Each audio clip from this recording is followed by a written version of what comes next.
এর আগের ভিডিওতে আমি দেখিয়েছিলাম পাটের বস্তা দিয়ে কি করে জুয়েলারি তৈরি হয়, তার কিছুটা অংশ। তবে আজকে পুরোটা দেখাবো।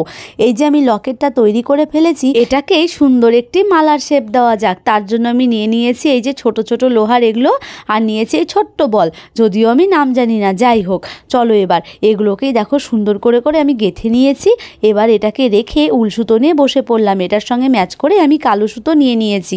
এবার এই কালো সুতোকে পরিয়ে দিয়ে পাশে রাখা পাটের বস্তার থেকে সুতোগুলো বের করে এরকম বল তৈরি করে আমি লাগিয়ে নিয়েছি।